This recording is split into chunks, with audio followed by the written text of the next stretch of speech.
یہ آپ کا آفس ہے، آپ کے آفس میں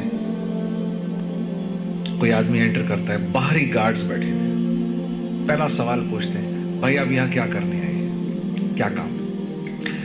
اب اگر یہ آنے والا آدمی یہ کہے کہ مجھے آئیڈیا نہیں میں کیوں آیا ہوں یہاں پر، تو یہ آدمی سیڑھیوں سے اوپر بھی نہیں آ سکتا کہ بھائی یہ یہاں کو مذاق ہو رہا ہے، تمہیں یہی نہیں پتا تم یہاں کیوں آئے ہو؟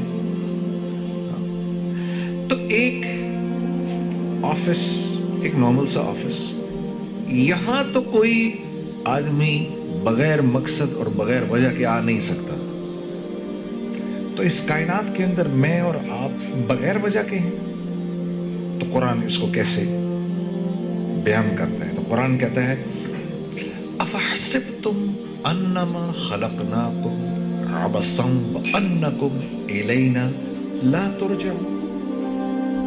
افحسبتم، کیا سوچ رہے ہو؟ کیا تمہارا خیال ہے تم ایسے ہی پیدا کیے گئے ہو؟ تم خود تو کوئی چیز بغیر وجہ کے تخلیق نہیں کرتے، تو تم نے اپنے رب سے یہ توقع رکھی ہوئی ہے کہ اس نے یہ سارا کا سارا جو کائنات کا نظام بنایا ہوا ہے یہ بے وجہ ہے، اسی کوئی وجہ نہیں ہے۔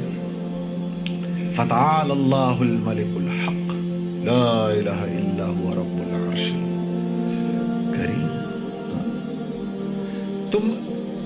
تم اس سے تمہیں یہ لگتا ہے کہ یہ تم بغیر وجہ کے بیٹھے ہو یہاں پر، ایسے پیدا کر دیا گیا بغیر وجہ کے۔ تو یہ انسان کا سب سے بڑا مسئلہ ہے، اپنی علم اور اپنی سوچ سے، اور انسان کا جتنا بھی علم ہے اس کا محور یا تو اس کی نظر ہے یا اس کی زندگی کے تجربے ہیں۔ وہ یہ اوپر تک دیکھ سکتا ہے، اس کے آگے اس کو کچھ نہیں پتا کیا ہے، یہ اس کی زندگی کے تجربے ہیں تو اس نے سوچ رکھے۔ جہاں انسان کی سوچ اپنے اختتام کو پہنچتی ہے اس جگہ سے وحی کا علم شروع ہوتا ہے، جہاں اس کی لاجک اللاجیکل ہو جاتی ہے وہاں سے وحی کا علم شروع ہو جاتا ہے۔ اب اگر رسول اللہ صلی اللہ علیہ وسلم ہمیں نہ بتاتے تو ہمیں زندگی پر نہ پتا چلتا کہ ادھر دو کرامن کاتبین بیٹھے ہوئے ہیں، دنیا کی کوئی لاجک یہ پروو ہی نہیں کر سکتی لیکن بیٹھے ہوئے ہیں۔ اسی لیے قرآن نے جب کہا نا ذالک الکتاب لا ریب فیہ، تو پہلی جو قرآن نے بات ماننے والوں کی صفت بتائی وہ یہ بتائی کہ یہ ہدایت دیتی ہے کن لوگوں کو؟ متقیوں کو، مدلل متقین، جو اللہ سے ڈرتے ہیں، صرف اس کو اس کتاب سے نفع ہوگا اور کسی کو نہیں ہوگا۔ جو اللہ سے ڈر رہا ہے اللہ اس کتاب کے ذریعے اس کو صراط مستقیم پر چلائے گا، ہر ایک نہیں چل سکے گا۔ اور ڈرنے والوں کی پہلی صفت کیا ہے؟ الذین یؤمنون بالغیب، یہ غیب کی باتوں پر ایمان لاتے ہیں، جن باتوں کو انہوں نے دیکھا نہیں ہوتا، غیب کی باتیں پر ایمان لاتے ہیں۔ یہ غیب کی باتیں ہمیں کس نے بتائیں؟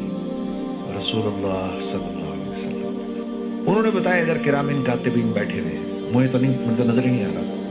انہوں نے مجھے بتایا ہے کہ وفی السماء، مجھے ان کے ذریعے پتا چلا قرآن کہہ رہا ہے وفی السماء رزقکم وما توعدون، میرے بندو تم سے جس رزق کا وعدہ کیا گیا ہے وہ رزق دنیا میں نہیں ہے، دنیا سے اس کا کوئی تعلق نہیں، وہ آسمانوں سے آ رہا ہے۔ وفی السماء رزقکم وما توعدون، تم سے جس رزق کا اللہ فرما رہے میں نے وعدہ کیا ہے اس کا تعلق زمین، پتھر، سونا، چاندی، زراعت، کاشتکاری، سورج، چاند، ستاروں، پہاڑوں سے نہیں ہے، بلکہ یہ ہم آسمانوں سے اتارتے ہیں تمہارے لیے۔ لیکن مجھے تو سب کچھ یہاں سے ہوتا ہوا نظر آ رہا ہے، مجھے تو یہ نظر آ رہا ہے کہ میری پیسے ہیں تو میرے کام بنیں گے، پیسے نہیں ہیں تو میرے کام نہیں بنیں گے۔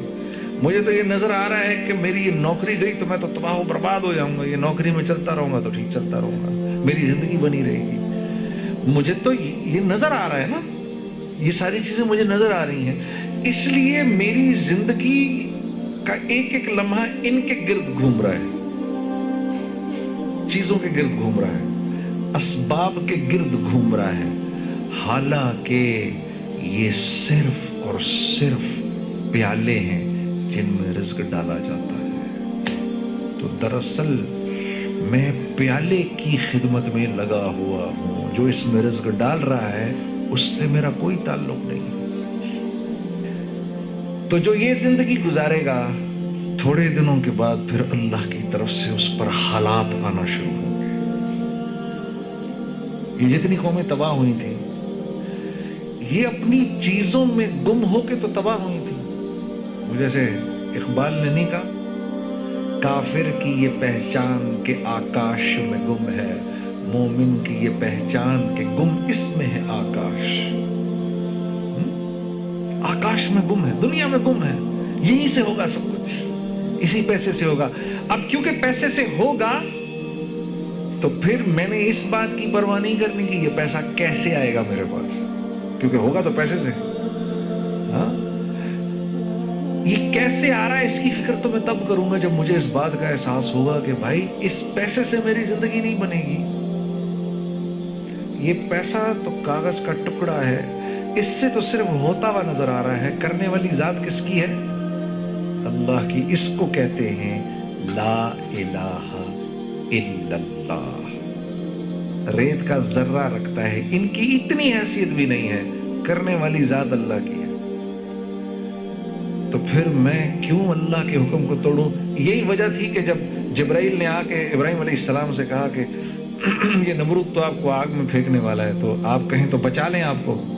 تو پوچھا کہ مجھے تم اللہ کے حکم سے آئے ہو یا اجازت لے کر آئے ہو؟ کہا جی حکم سے نہیں آئے، اجازت لے کر آئے۔ تو کہا نہیں، پھر تمہاری ضرورت نہیں ہے، پھر تو تم بھی نہیں بچا سکتے۔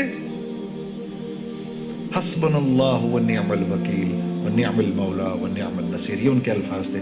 یہ کہا کہ جب اس نے ان کو منجنیق سے پھینکا تو چلے گئے ہوا کے اندر۔ انہوں نے کہا لوگوں کے کرنے سے، تو جو ایسا اپنے اندر ایمان رکھتا ہے، جس کی یہ سوچ ہوتی ہے کہ کریں گے تو اللہ کریں گے، پھر اللہ اس کی مدد ایسے کرتے ہیں جیسے ابراہیم علیہ السلام کی کہ براہ راست حکم دیا آگ کو، یا نار، اے آگ کونی بردم والسلام علی ابراہیم۔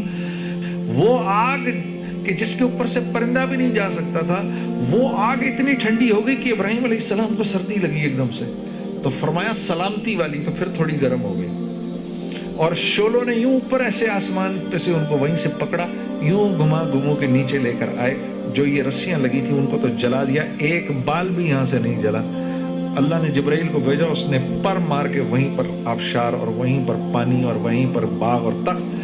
اللہ رب العزت یہ بتانا چاہ رہے ہیں جو میرا بن کے چلے گا میں اس کی چیزوں کے بغیر مدد کروں گا۔ اور یہ امتحان کب تک ہے؟ موت تک۔ موت تک، موت تک اللہ کے ہر غیر کی نفی کرنی ہے۔ نہیں، ان سے نہیں ہوگا، یہ نہیں، اس سے کچھ نہیں ہوگا، کریں گے تو اللہ کریں گے۔ یہ 100 تلواریں اس میں اللہ مجھے نکال کے لے جائے گا، یہ نہیں کر سکتی۔ یہ تب ماریں گی جب اللہ کا حکم ہوگا، ورنہ یہ نہیں کچھ کر سکتی۔